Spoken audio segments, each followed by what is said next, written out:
નમસ્કાર મિત્રો, હું છું ભાવિન શિરીસિયા। માંડલ ગ્રામ પંચાયતમાં વાલ્મીકી સમાજના સફાઈ કામદારો આજ રોજથી હડતાલ પર ઉતરે છે।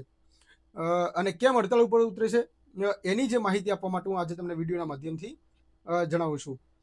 આપણી સૌથી પહેલા માંગણી, અત્યાર સુધીની વર્ષોથી માંગણી આપણી એ જ રહી છે કે અગર જો સફાઈ કામદાર વાલ્મીકી સમાજના હોય તો સફાઈ કામદારનો સુપરવાઇઝર પણ વાલ્મીકી સમાજનો હોય, કચરાની ગાડી ચલાવવા માટે પણ વાલ્મીકી સમાજના વ્યક્તિ હોય, અને એમનું જે હેન્ડલિંગ કરવાનું જે કોન્ટ્રાક્ટ હોય કે સુપરવિઝન હોય એ પણ વાલ્મીકી સમાજ કરે।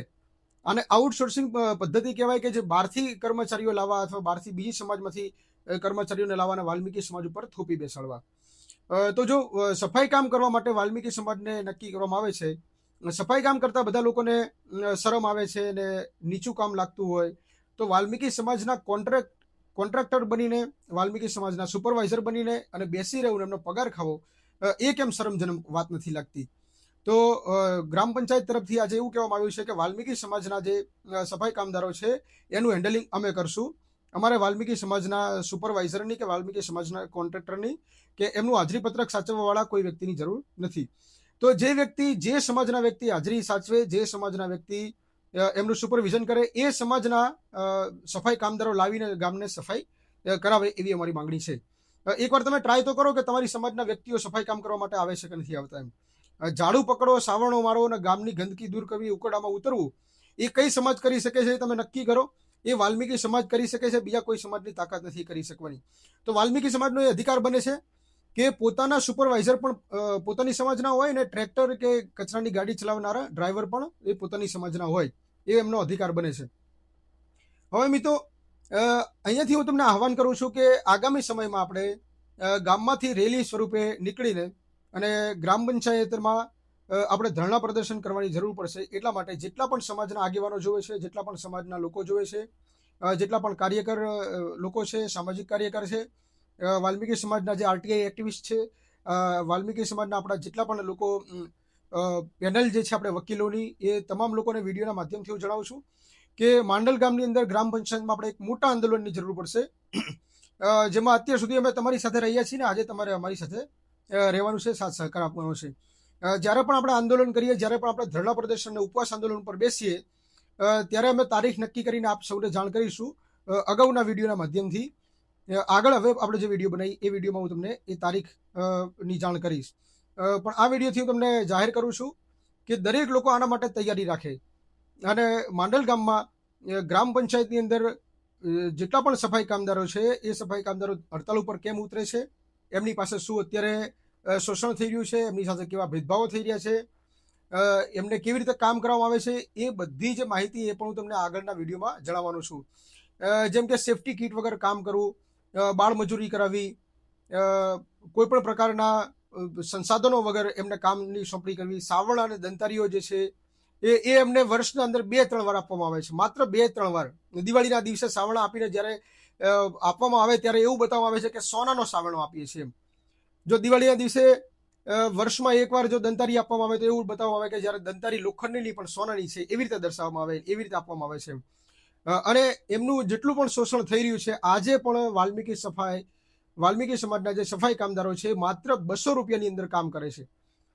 જે મિનિમમ જે રકમ હોવી જોઈએ એ પણ રકમ એમને ચૂકવવામાં આવતી નથી। લઘુત્તમ વેતનનો કાયદો તો ક્યાંય ઉડી ગયો છે, એને કોઈ પણ પ્રકારે ચર્ચામાં લેવામાં પણ આવતો નથી। સાથે સાથે સફાઈ કામદારો ઓન ડ્યુટી ઉપર એમને કાંઈ વાગે, ઓન ડ્યુટી ઉપર એમને બીમાર થાય કે કોઈ તબિયત લથડે તો એની પણ જવાબદારી આજ સુધી પંચાયતે લીધી નથી। ઉલટાનું જેટલા દિવસ ગેરહાજર રહે એટલા દિવસની એમની હાજરી કાપવામાં આવે છે। તો હોળી અને ધૂળેટીનો તહેવાર છે અને અમારે હડતાલ કરવી પડે છે, એ અમારી વિડંબના છે, એ અમારું દુઃખ છે। પરંતુ ગામના લોકોને મારે એ કહેવાનું છે કે તમારી પાસેથી એ 4 રૂપિયા માથા દીઠ કાપે છે જે સફાઈ કામ માટે, તમે એનો વેરો ભરો છે। જે ગરીબ લોકો છે નહીં ભરતા હોય, પણ જે સમજદાર લોકો છે ગ્રામ પંચાયતમાં રેગ્યુલરલી વેરો ભરે છે, ગામના જાગૃત લોકો। તો જાગૃત લોકોએ પૂછો કે અમે તમને વેરો આપીએ છીએ સફાઈ કામ કરવા માટે, અમારા શેરી મહોલ્લા સાફ કરવા માટે, ગામને સાફ કરવા માટે જે વેરો આપીએ છીએ, તો ગ્રામ પંચાયતમાં આજે સફાઈ કામદારો કેટલા છે? ગ્રામ પંચાયતમાં આપણે ઓન પેપર લીગલી જોઈએ તો માત્ર 4 સફાઈ કામદારો છે, માત્ર 4 સફાઈ કામદારો। તમે જુઓ કે 15,000થી 20,000ની વસ્તી ધરાવતા ગામની અંદર માત્ર 4 જણ જો સફાઈ કામદાર હોય તો ગામની હાલત શું થાય? હવે રાત્રિના જે સફાઈ કામદારો છે એનું હેન્ડલિંગ અત્યાર સુધી અમે કરીએ છીએ. તો આટલા સમયથી અમે હેન્ડલિંગ કરીએ છીએ, તો અમે શું શું કામગીરી કરી છે હું તમને જણાવું છું. પછી આપણે આગળ જે મહત્વની એક બીજી બાબતો તમને કહું છું, જે ગ્રામ પંચાયતે એમના સાથે શું શોષણ કર્યું છે. તો અત્યાર સુધી અમે આટલા સમયથી જે કામગીરી કરીએ છીએ રાત્રિના સફાઈ કામદારને, તો અમે એક દિવસ પણ સફાઈ કામદારને ગેરહાજર રહેવા માટે મંજૂરી આપી નથી. એક દિવસ અમે ગેરહાજર નથી રાખ્યા, એક દિવસ રજા પડાવી નથી. જો એને રજા પડી હોય તો એના બદલીના અંદર બીજા કોઈ વ્યક્તિને મૂકવો પડે, ફરજિયાત એવો નિયમ અમે લાગુ કરેલો. પહેલા શું થતું હતું કે સફાઈ કામદારો ચાહે ત્યારે રજા પાડતા, 4 દિવસ, 5 દિવસ, 10 દિવસ કામ બંધ રહેતું. એની જગ્યાએ અમે જ્યારથી જવાબદારી સંભાળી ત્યારથી શું છે કે સફાઈ કામદાર માટે એમને ડ્રાઈવર પણ અમે વાલ્મીકી સમાજનો આપ્યો. એટલે વાલ્મીકી સમાજની મહિલાઓ જ્યારે સફાઈ કામ કરવા જાય તો ડ્રાઈવર પણ વાલ્મીકી સમાજનો હોય, તો કોઈ પણ અણબનાવ ના બને, એની સેફટીનું ફૂલ ધ્યાન રાખવામાં આવે, એની સુરક્ષાનું, પ્રાઇવેસીનું ધ્યાન રાખવામાં આવે. એના માટે અમે વાલ્મીકી સમાજનો ડ્રાઈવર રાખ્યો. સાથે જ્યારે એમને કોઈ પણ પ્રકારે બીમાર થયા કે ક્યારે તબિયત લથડી ઓન ડ્યુટી પર, તો અમે ગ્રામ પંચાયત પાસેથી કોઈ પણ પ્રકારનું એનું વેતન માંગ્યું નથી. અમે અમારા ખર્ચે જે છે એમને વળતર આપ્યું, અમારા ખર્ચે અમે એમને મદદમાં ઊભા રહ્યા. સાથે કોઈ પણ ટૂલ્સ જે જરૂરી છે, જે સાધન સામગ્રી જરૂરી છે, જેમ કે સાવરણા લાવવા, દંતારી લાવી, પાવડા લાવવા, જે પણ વસ્તુ હોય એ અમે પંચાયતમાં આજ દિન સુધી અમે કોઈ દિવસ અમે એનું દબાણ કર્યું નથી. કારણ કે સાવરણો અગર તમે જુઓ ને, ગામ સાફ કરે તો સાવરણો જુઓ તો 2 દિવસના અંદર ઘસાઈ જાય. 2 દિવસના અંદર 7 સફાઈ કામદાર હોય કે 100 સફાઈ કામદાર હોય, 100 સાવરણા ઘસાઈ જાય. અને એ પંચાયતની તાકાત નથી કે 2 દિવસે સાવરણો આપી શકે. કારણ કે ભ્રષ્ટાચાર અને શોષણ ની એટલી બધી વાતો છે કે જે મારે કરવાની છે. જે જ્યારે હું ડેટા ખોલીશ ને ત્યારે તમને એવું થઈ જશે કે ગ્રામ પંચાયતમાં શું ચાલી રહ્યું છે, માંડલ ગ્રામ પંચાયતની અંદર. અને ગામના લોકો એનાથી અજાણ છે, ગામના લોકોને ખબર જ નથી કે શું ચાલી રહ્યું છે. તો જ્યારે હું જે ડેટા ખોલીશ, આરટીઆઈ મારા જેટલા એક્ટિવિસ્ટ મિત્રો છે એ મિત્રોને આહવાન કરું છું કે જ્યારે જરૂર પડે ત્યારે તમે અડધી રાત્રે મારો ફોન આવે તો સહકાર આપજો. આરટીઆઈના માધ્યમથી હું તમને આખો ડેટા ખોલવાનો છું કે આજ દિન સુધી કેટલા સફાઈ કામદારો ઓન પેપર બોલે છે અને કેટલા સફાઈ કામદારો કામ કરે છે, એમને કેટલું વેતન ચૂકવવામાં આવે છે, એની માહિતી, અત્યાર સુધી જેટલા પણ સફાઈ કામદારો છે એમનો ઇન્સ્યોરન્સ વીમો છે કે નહીં એની માહિતી, અત્યાર સુધી એમને મેડિક્લેમ ચૂકવવામાં આવ્યો છે કે નહીં એની માહિતી, સેફટીના સાધનો આપવામાં આવે છે કે નહીં એની માહિતી. સ્કેવેન્જિંગ એક્ટ પ્રમાણે એવું સરકારનો જીઆર છે, મારો જીઆર નહીં, રાજ્ય સરકારનો એવો જીઆર છે કે કોઈ પણ સફાઈ કામદારને ગંદકી સાફ કરવા માટે સીધા હાથથી ટચ થાય ગંદકી એવું કોઈ પણ પ્રકારનું કામ કરાવવું નહીં. એના માટે એના હાથના મોજા, મોં માટે માસ્ક, શરીર માટે રેડિયમ સ્ટીકરવાળા જે જેકેટ્સ હોય છે એ, અને સાથે અદ્યતન સાધનો સામગ્રી જે છે એ આપવી.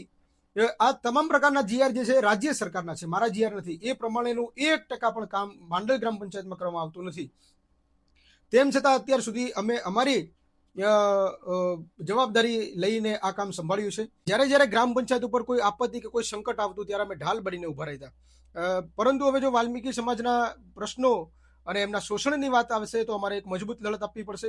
અત્યાર સુધી અમે અમારા ગામની લાગણી, અમારા ગામના પ્રેમને કારણે અમે અત્યાર સુધી એક સિંગલ અરજી પણ આપી નથી, એક સિંગલ આરટીઆઈ પણ કરી નથી. વાલ્મીકી સમાજના હક અધિકારો માટે અમે કોઈ પણ પ્રકારની જે ડિટેલ્સ કે ડેટા પંચાયત સાથે માંગ્યો નથી, પંચાયત પાસે માંગ્યો નથી. પરંતુ હવે જો એ લોકોને હેરાન પરેશાન કરવાની વાત આવશે, વાલ્મીકી સમાજના શોષણની વાત આવશે, તો અમારે એક મજબૂત લડત આપવી પડશે. અને એ મજબૂત લડત આપીશું. એમાં ગ્રામ પંચાયતને જે પરેશાની થશે એ પરેશાનીના જવાબદાર એ પોતે રહેશે. જે પણ એફઆઈઆર નોંધાશે, જે પણ એટ્રોસિટી એક્ટના હેઠળ જે ગુનાઓ દાખલ થશે, અત્યાર સુધી જે પણ કૌભાંડો છે એ બહાર નીકળશે. અત્યાર સુધીનો જે ડેટા છે એ ડેટા બહાર નીકળશે. અને એમાં જે પણ પરેશાની અને જે પણ પ્રશ્નો ઉદ્ભવશે એના જવાબદાર પોતે ગ્રામ પંચાયત રહેશે. કારણ કે અત્યાર સુધી અમે શરમ મર્યાદાઓને કારણે વાલ્મીકી સમાજના પ્રશ્નો લઈને ક્યારેય ગયા નથી, સફાઈ કામદારોના પ્રશ્નો લઈને ક્યારેય ગયા નથી. પણ તમે એમ માનતા હોય કે વાલ્મીકી સમાજ સફાઈ કામ માટે જન્મેલો છે અને એ સફાઈ કામ કરે, એ અમારી ગંદકી ઉપાડે અને અમે બેઠા બેઠા એમનું હેન્ડલ કરીને અમે એમના સાહેબ બની જઈએ, અમે એમના સુપરવાઇઝર બની જઈએ, અમે એમના હાજરી પત્રકો સાચવીએ, અમે એમને પગાર કરીએ. તો આ બધી જે વાતો જે છે એ થોડી શરમજનક છે અને તમારે શરમ લેવા જેવી વાત છે. જો તમારે એટલી જ ગામની સફાઈને લઈને તમે એટલા જ ચિંતિત હોય તો તમે પોતે સાવરણા લઈને નીકળી જાઓ, પોતે તમારી સમાજના વ્યક્તિઓને કોઈને લાવો, 10 સફાઈ કામદાર તો લાવો. તમારી સમાજના કોઈ પણ વ્યક્તિના બીજી સમાજના વ્યક્તિ સફાઈ કામ કરવા તૈયાર થાય છે કે નહીં?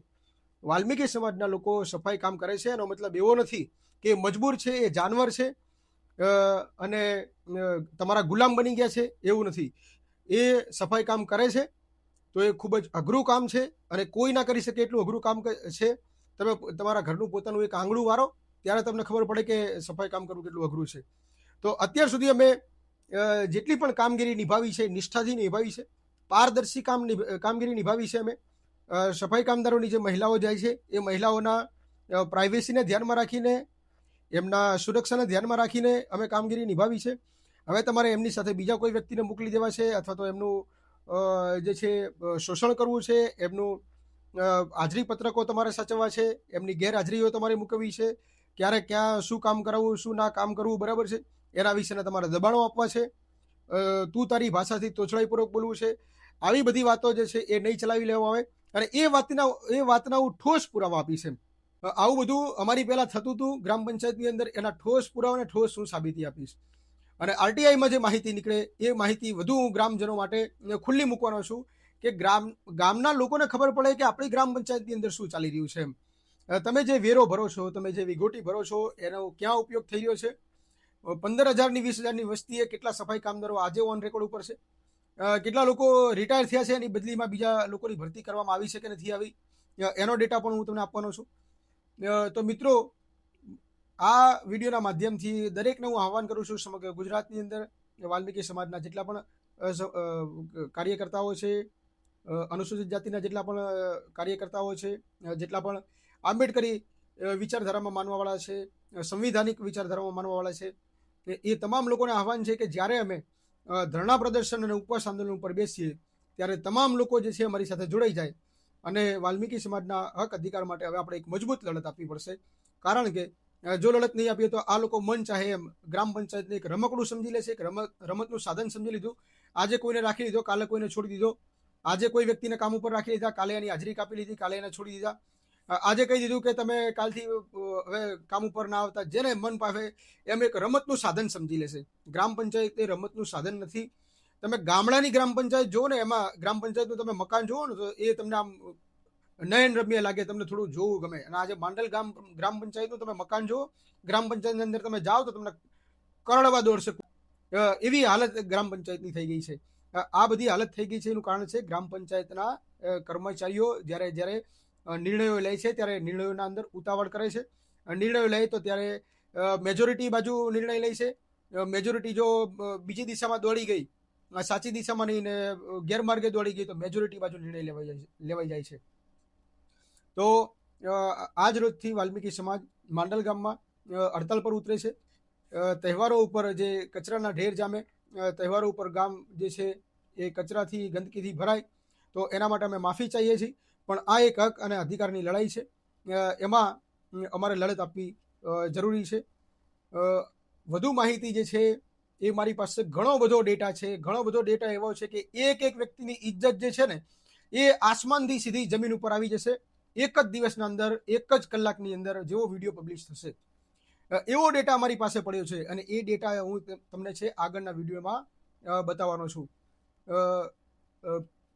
ફરીથી આપણે મળીશું નવા વિડીયો સાથે. ત્યાં સુધી જય ભારત. માંડલ ગામની ધરતી માટે વંદે માતરમ. અને વિડીયો દરેકને શેર કરો.